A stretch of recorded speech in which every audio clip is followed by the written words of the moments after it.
Hello, everybody. Welcome. Sorry, I'm a couple minutes late. Happy Sunday to you, the 5th of January. Do you notice that we've started getting some daylight back? Thank the good Lord for that. Okay, so it looks like Carmine wants to come to session tonight. Come on, Carmine. Okay, so this is Carmine. He's our therapy dog. He's living his very best life here in Crazy Town, so don't ever feel sorry for him. Okay, so tonight's lesson is about flooding. Not the water in your basement kind, the flip your shit kind. There are a lot of different ways that our brains flip out, and I want to give you some insight into the gremlins that are wreaking havoc in your brain that are causing you so much trouble. Firstly, let's remember that in order for our brains to flip out, they have to have some stimuli. Something usually sends us over the brink. That something could be a lot of different things. But let's first start with, how do our brains get input? So we as human beings have multiple systems for gathering input from our environment.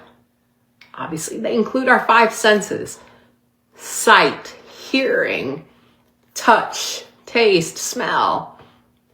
There are a couple others that you might not be familiar with. They include our proprioceptive system, gold star to me for actually being able to pronounce that tonight, that measures our position in space relative to our environment. Our vestibular system, which measures movement, and our interoceptive system, which measures stimuli from our inner body, like our stomachs. What's even harder to understand is that for each of these systems, we might be wired to be overly sensitive or less sensitive to that form of inputs. And both extremes cause problems. So let's look at each system in order. Your visual system, right, includes everything you see around you. In fact, we gather 80% of our information from our environment visually. If you struggle with this, it might affect eye-hand coordination or your balance or your ability to perceive where we are relative to objects and people around us. We use our eyes to identify the people and the objects around us and to track their movement. What happens when our visual system gets overloaded? We might struggle with sudden changes in lighting or complain that the lights are too bright. We might have a hard time with cluttered spaces and struggle to find objects because there's simply too much chaos. Some people are even sensitive to the type of light, so they might get headaches in bright light or hate the glow of fluorescent lights. Now let's say for a second that our visual system is underactive. We might struggle with visual perception and hand-eye coordination. This could actually increase our difficulty with reading and writing. So you can imagine how frustrating that might be for an early learner. Can you understand why kids who struggle with hitting the ball might throw the bat out of frustration? They're not bad kids. They're having a sensory system overload. Now let's look at your sense of hearing. Sound coming into our central nervous system is relayed as information. And this information helps us to assess threats, understand the intensity of a sound, and guides our gaze toward the source. Maybe you can hear Carmine whining. He's my source tonight. Thank you, Carmine, for contributing. If our sense of hearing is heightened, you can expect an overall sensitivity to loud noises and an exaggerated startle reflex to unexpected sounds. Sometimes we might get distracted by background sounds or get a specific aversion to particular sounds like lawnmowers or fire alarms, or, this is my son's, styrofoam rubbing together. Ooh, he cannot take it. For others that have a diminished sensitivity to their hearing, they might struggle with locating the source of a sound in a noisy environment or miss social nuances that come through in tone of voice. The next sensory system that can overwhelm our sense of calm is touch. When the system is overactive, you might experience sensitivity to temperatures or sensations like being touched or tickled. We all know somebody who hates hugs. Hygiene experiences like haircuts, showers, or nail trims can be utterly unbearable. On the other end of the spectrum, though, lowered sensitivity to the sense of touch might mean a high pain tolerance or a lack of personal space, especially when we get dysregulated. Now, the next system we're going to cover has a long, intimidating name, but I already said it once correctly tonight, so here, have hope, is the proprioceptive system. Proprioceptive. I jinxed it. Proprioceptive system.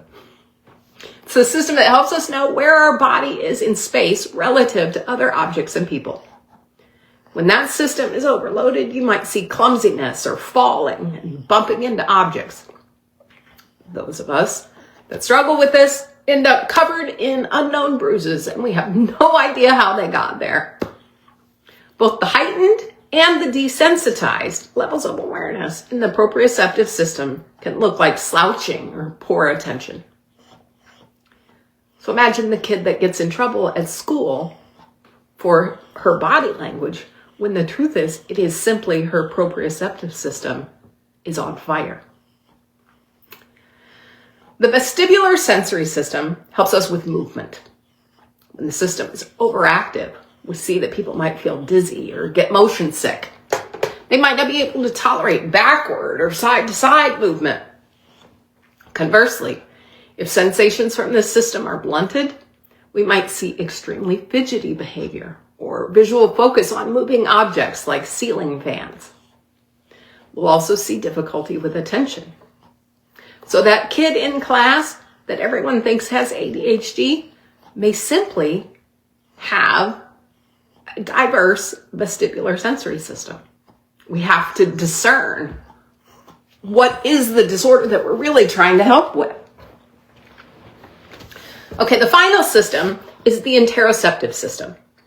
This is the system that monitors sensations from inside the body.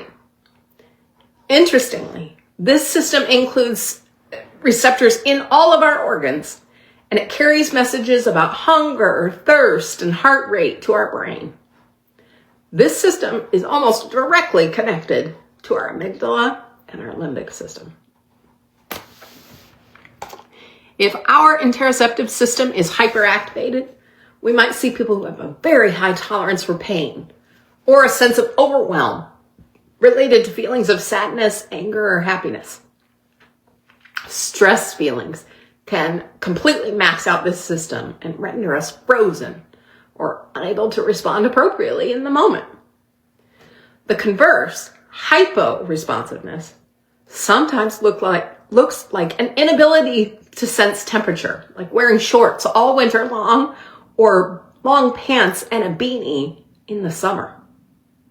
It can also look like the inability to name emotions in the moment to create a relevant response. So we've covered a lot of sensory systems in the body. So we know that we can overload our brain circuits in any number of ways. It's going to shut off our thinking brain and keep us locked in our alligator feeling brains. Our nervous system has two primary parts, the sympathetic and the parasympathetic systems. The sympathetic, as the name suggests, responds to threats and stimuli with active responses throughout the body, like shutting down digestion, increasing blood pressure, increasing respiratory rate, and contracting muscles like the ones that make the hair on your body stand up. Your pupils might respond. You might sweat profusely. You might even struggle to control your bladder or bowels. This girl has to wear a poise pad to a haunted house. Just say it. So when we feel threatened, our amygdala gets flooded by sensations, our nervous system reacts by preparing us to respond in our most primal reflexes to fight, escape, or freeze to avoid the perceived threat. Our body is going to excrete norepinephrine from the adrenal glands, as well as the hormones cortisol which is your stress hormone, and adrenaline, which is your Hulk hormone, in service of preparing our bodies for action.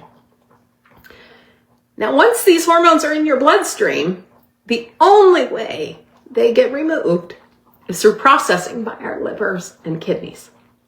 And that takes time. For some adults, it can take upwards of 25 minutes for this process to complete and return us to sanity. That doesn't even begin to account for those of us that have damaged our livers in some way through bad choices over lifetime. Why is this so important to understand? Amygdalas are dumb. They act like cornered alligators. You can't reason with a cornered alligator. And the same holds true for amygdalas. Your work is to understand your own emotional regulation in order to mitigate your instincts before you make everything worse. Take the couple who starts a little fight over who's going to get the mail, which then escalates round and round until both partners are seeing red and screaming at each other. Ultimately, the partners probably don't even recall the original source of the conflict. But what I can tell you reliably is that amygdalas fight dirty. Your problem-solving brain is not online when you're limbic. Delayed gratification, empathy, compassion, all upstairs functions. And when your brain is flooded, none of these functions is accessible. And the same is true for others when they're limbic too. This is where we go awry with our kids, right? We decide that in the moment when we're pissed off at something, some stupid thing the kid did, that's going to be our learning moment. We're going to use that as a teaching moment when that kid's nervous system is fighting for its life. We can't teach people to crochet in foxholes. That's why the saying, don't go to bed angry, can be completely ridiculous. Because now you have two angry, tired, and frustrated adults who are acting like toddlers, lashing out at one another to see who can injure the other one worse, like there's some kind of damn trophy for that. Imagine how different things might be if cooler heads were given time to return to sanity. As I like to remind my clients, unless you live in Nevada, you couldn't get divorced overnight anyhow. I usually put it a lot more bluntly, saying you're still going to be married to that dumbass in the morning. Slow your roll. The urgency that we feel to complete a conflict is completely imaginary. At a minimum, you have to learn to recognize when you yourself are limbic and master the skills to regain your sanity. A good friend of mine, James Kling, used to talk about stepping on a Lego. We all are going to have a big reaction when we step on a Lego, right? It hurts. It's what happens in the next 5 seconds that determine the next 30 minutes or 30 years of your life, right? We're all going to say the bad word. Maybe we're going to say it out loud, maybe silently. Do we punch a wall because we're angry? Do we punch the kid that left the Lego in the middle of the floor? Or do we kick the Lego out of the way so it's not in the path of walking? All of those are valid responses. Well, okay, valid is probably the wrong word, but predictable responses. Your mission is to put that forethought in ahead of time to recognize when you are completely dysregulated, just your shit is flipped, to excuse yourself and give yourself time to return to sanity.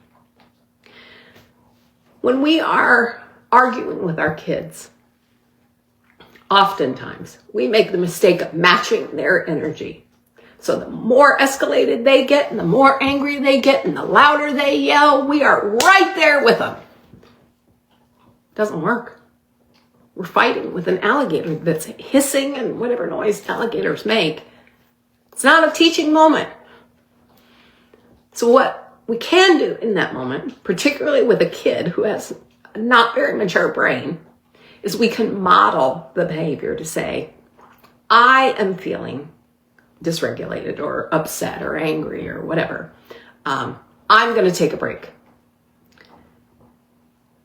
Because that's what we want the kid to do, right? When the kid gets ridiculous and, the 3-year-old lying on the floor, throwing the tantrum in the middle of Publix, what we wish that kid could do would be to say, whoo, I've lost my shit. I need a break. It's not accessible to immature brains. So as the adult, we have to model the behavior. And when we say, I'm feeling upset, I need to take a break, we take out that, you suck, you're terrible, you're bad. And we simply say, I need to take care of myself. We're not saying, you're pissing me off. Because when you're already talking to an alligator, it doesn't make any difference. They're not going to go, oh, if only you had told me that, I would not have behaved that way. Good luck with that.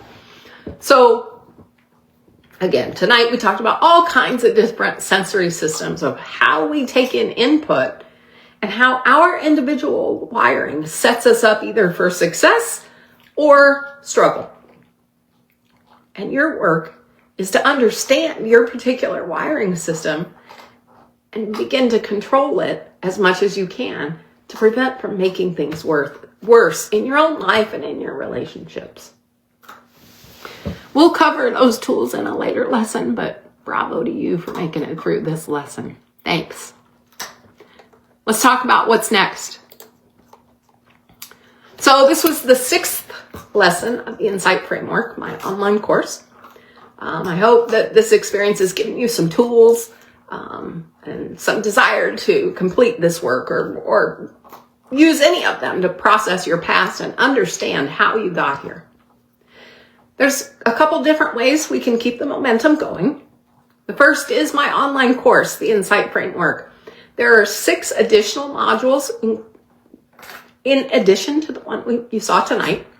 It features weekly lessons and group support for an entire year. Our first group therapy cohort will start on February 16th. It is called the Estrogen Avengers, and it's aimed at women aged 30 plus who want to process their past and understand how they got here. And then, sorry, I just noticed that my dog is chewing on a bone and making the phone move. Sorry, I'll try to hurry up. So they can process their past and then begin to cultivate and manifest a life that they love. Contact me now if you want to reserve a spot for that. Your insurance company might even be willing to foot some of the costs. We also have 5 full scholarships remaining, so reach out to me if you want to apply. My couples workshop will be February 22nd at Christy B's Comedy Club right here in Palm Coast from 12 to 3 p.m. The cost is $497 per couple, and that price includes a follow-up session with me to best figure out your next steps. Each couple is going to get to participate in the Gottman Relationship Check-In Assessment, which produces a 20-plus page report on what are some areas where you as a couple are stuck and what we can do to improve your communication and relationship satisfaction. In March, we'll be hosting a parenting workshop as well. More details to come on that. I have 2 different options for one-on-one care. The first is my guided growth program. And in that program, you get access to the online course along with a monthly one-on-one session with me to get personalized support. The big kahuna, the big enchilada, the program, it's called my Comprehensive Care Package. It's a complete tailored experience that includes 12 sessions that are 90 minutes each that we schedule at your convenience, which means evenings or weekends are up for discussion. Supplementary materials, books, flashcards, workbooks, valued over $200, and priority scheduling. Also, lastly, you enjoy 25% off the regular rate for any additional sessions. You can go to my website, amandaredwine.com, to get more information and sign up. Listen, being flexible is one of my core values. So if none of those options fit, feel free to reach out to me and we'll create a plan that works just for you. My hope is that you now realize that you never have to walk this path alone. You've found your dysfunctional flock, and I'm so grateful that you're here. My book, Skunk Nugget Parenting, is available on Amazon. No matter where your next steps take you, please know that I'm holding space for you in divine light. And I want to thank you for letting me be a part of your journey. Join me next week for lesson 7, Being Your Own Best Friend. 6 p.m. Eastern on TikTok and 7 p.m. right here on Facebook Live. Thanks.